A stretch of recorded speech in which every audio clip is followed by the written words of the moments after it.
here with Gene Marks, one of our featured speakers at the Global Forecasting and Marketing Conference 2013 in Cincinnati, Ohio. And Gene's going to be talking about the Affordable Care Act, as well as some other government initiatives that may be of concern to small businesses. How are you today, Gene? I'm doing okay. So give us kind of an overview of what you're going to be sharing today here. Sure. Well, when we talk about the Affordable Care Act, right now, as we're speaking, the Affordable Care Act doesn't really affect employers until January of 2015. So we have some time to make some decisions, but we got to make some decisions quicker than later. Most people I'm talking about are generally looking at 4 options when it comes to healthcare reform, particularly if you're running a business with more than 50 people.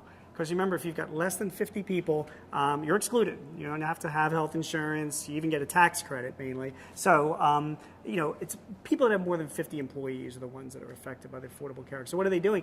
Some people are just kind of sitting tight and saying, we're going to keep everything the same, and we're going to hope against hope when we get that next premium that it's going to be something that's reasonable.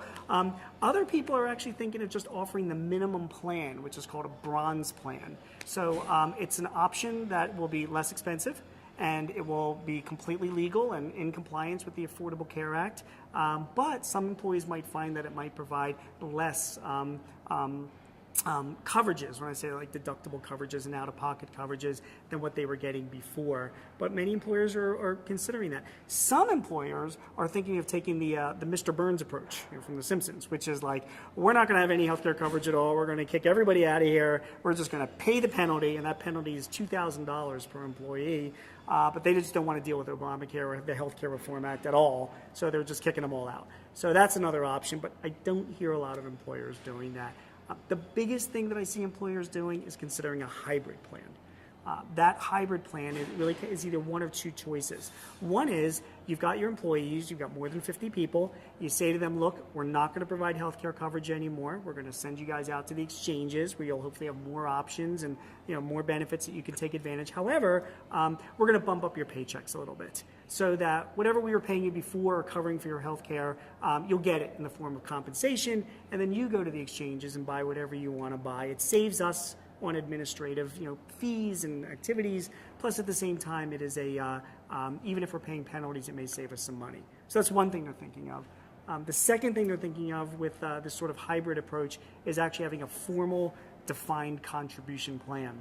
Because if you've got a lot of employees, you might be subject to some type of discrimination laws. So if you formalize it and you say, look, you're working for me, I'm going to put a formalized amount into an account for you based on your level and your salary levels and your position or whatever, and it's non-discriminatory, then use that to go out on the exchange. A lot of big companies are considering that now. So lots to think about with healthcare reform. Talk to your benefits person, but those decisions need to be made sometime soon.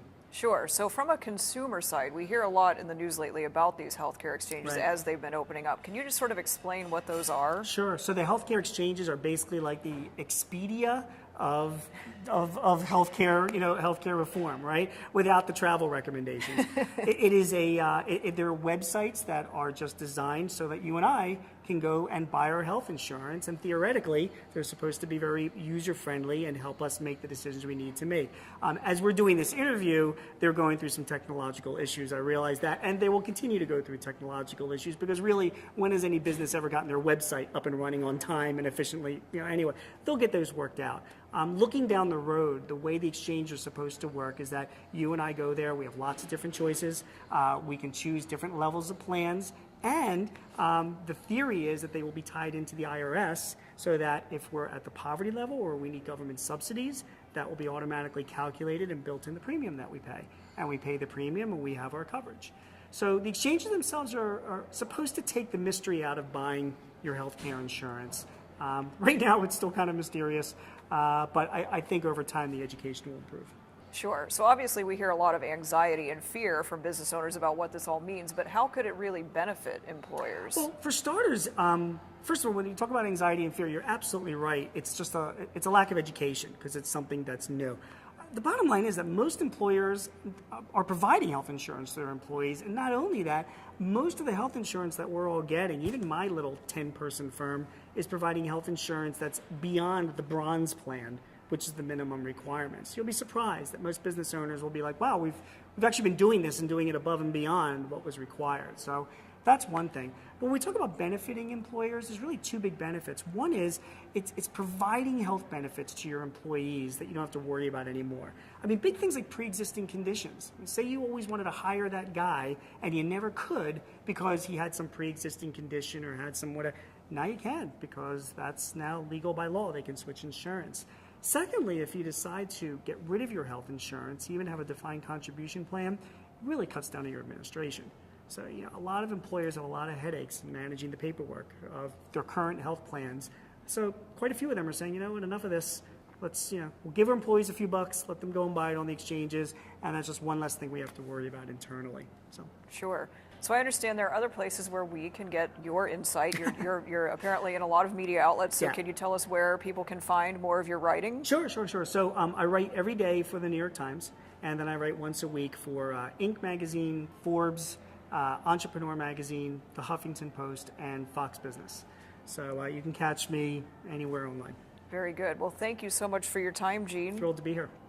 This has been Penny Brown with IMTS TV from the Global Forecasting and Marketing Conference in Cincinnati, Ohio.